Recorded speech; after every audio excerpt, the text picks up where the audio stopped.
So it doesn't seem Kevin O'Leary of Shark Tank is fond of Justin Trudeau, and he's been very verbal about that. And this one we're going to be seeing another one, and I think he's going to, I haven't seen the video just yet, but in the title it says, in quotes, idiots. So I think that's what he might be using to refer to the government of Canada, which is a very strong word. Let's get to it. Well, my next two guests are concerned that any type of shutdown, even the talk of it, would come at an unwelcome point for a lot of small businesses who desperately need and want capital. Congressman Dan Newser joins us, the Pennsylvania Republican. We've also got Kevin O'Leary with us, of course, the Shark Tank investor. Kevin, you're part of... Why do they always have to give the fake smile looking like robots? They've been programmed to just smile. I don't, just keep a normal face. That's sorry. Kevin, you're part of this because you're concerned about small business in particular. Now we're on the verge of what could be a shutdown. That's not a welcome development. Not at all. I mean, we had the hearings today, very fruitful, very productive, but the equation's very simple. Small businesses in America is defined by companies between 5 and 500 employees. Well, they create 60% of the jobs in America. That is the economy right there. You don't want them having a hard time getting capital or having the government shut down. That's a really bad outcome. Congressman, how likely is it we'll see that? Yeah, hey Neil, we were very fortunate today, of course, to have Mr. Wonderful Kevin O'Neill here with us for the hearing. Brought a lot of attention to our Small Business Committee, which is just so important to our economy, of course. But regarding the question on the budget, look, I think it is we are going to pass a short-term CR today. Frankly, right now, I'm undecided because if we're going to kick the can down the road, I want to make sure that we're kicking it somewhere, that we're getting what we need. We need some more fiscal responsibility, and we need some border security measures. You know, Kevin, if I could go back to your Canadian roots. Prime Minister Trudeau has been very critical about the prospect this country could be on the verge of returning Donald Trump to power. He said that Trump is an isolationist. We've heard Christopher Lagarde saying much That's the same a new word of the European Central Bank. That's a new word people are beginning to dilute or add into the queue of diluted words. Already, racism is being thrown everywhere, diversity thrown everywhere, bigot is being thrown everywhere. Now people are using isolationists. Like, you just make up words or you see words in a dictionary and think, this is the best time to ruin this word. I'm going to use it so much that it has no meaning anymore. People are using that more and more now. Like other leaders abroad who fear that prospect and say it would send the world backward. What do you think of that? Well, I say these words with no disrespect. Canada, and I'm an investor, I look at it from that perspective. I'm a Canadian citizen, I'm an Irish citizen, I'm an Emirati citizen. Canada has one of the best natural resource bases on Earth. It's one of the richest countries on Earth from natural resource bases.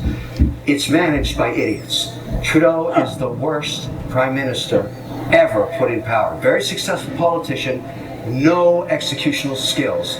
Hopefully, we will thank him for his service within the next 18 months. It's so important to Canada that he move on. And I mean no disrespect, but full disrespect. Very successful politician. What? I mean no disrespect, but full disrespect. It's kind of like saying with due disrespect. And I mean no disrespect, but full disrespect. Very successful politician, incredibly weak manager. So you argue he has not taken advantage of those resources. That's what that comes down to, right? Oh, it's much worse than that. I wouldn't let him manage a candy store. All right, I'll put you down as a maybe on the Prime Minister for the time being. So, Congressman, let me get your take on the state of Congress right now. And of course, we just passed the $34 trillion in total debt level here. It seems to go out of control no matter which party is in power, the White House or Congress.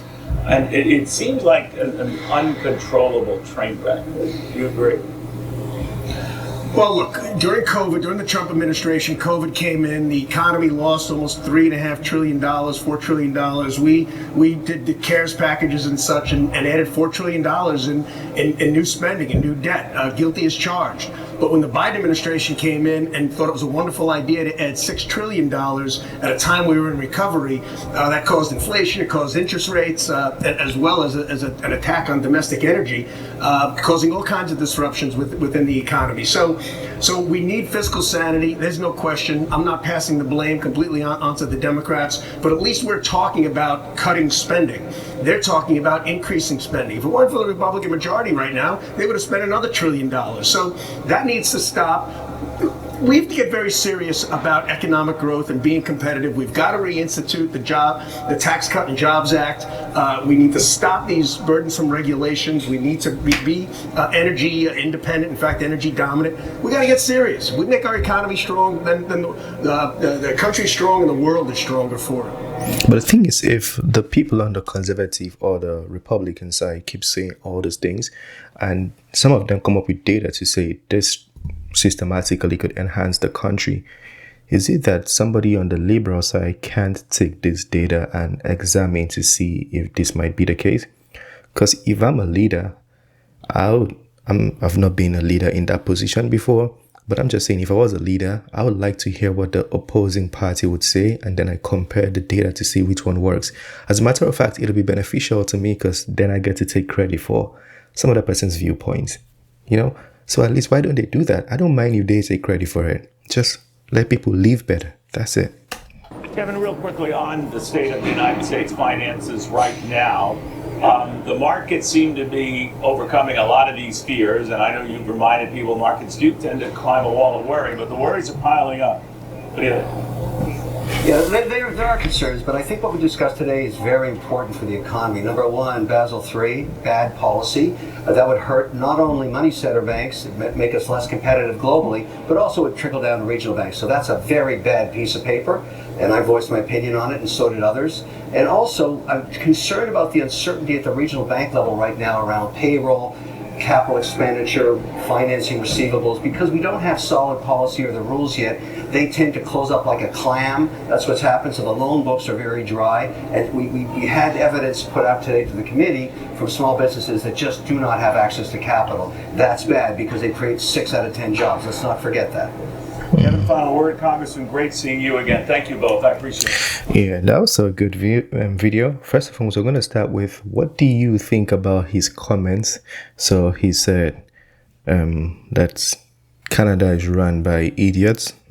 I think he said that precisely, but I'm just going to say I'm paraphrasing because I don't remember word for word. And then he said he wouldn't let Trudeau run a candy store. Let me know what you think. I'm going to share an experience I had this week. Yeah, not last week, this week. So I was driving. I had to go around the lane I usually use because it was blocked by the police. I was actually going to 7-Eleven. When I got there, I saw a young man. Then I spoke to him, like, what is going on? Why is the road blocked? And he said there was a shooting. And I'm like, oh, they've brought the shooting here? Like, I didn't know it was happening here as well. And he said, yeah, this liberal government should not be allowed to ever lead again. I'm sharing that because I want to ask, do you think his views are correct, or do you think he was sharing out of emotions? Do you think, because when he was saying it, he said a lot more. I'm just summarizing, but he said a lot more. And he said that their policies, I think there's a policy in Canada that has to do with you put somebody in jail and then you let them go again to reintegrate them with society, something like that. I'm not entirely sure. But he did state some points, and he said that liberals should not be allowed to lead a nation and the policies are not good. Let me know what you think about that. I just thought I should bring that story up for you guys, and then we can start a discussion. Anyways, share your thoughts, smash the like button, subscribe, and I'll see you on the next one. Peace.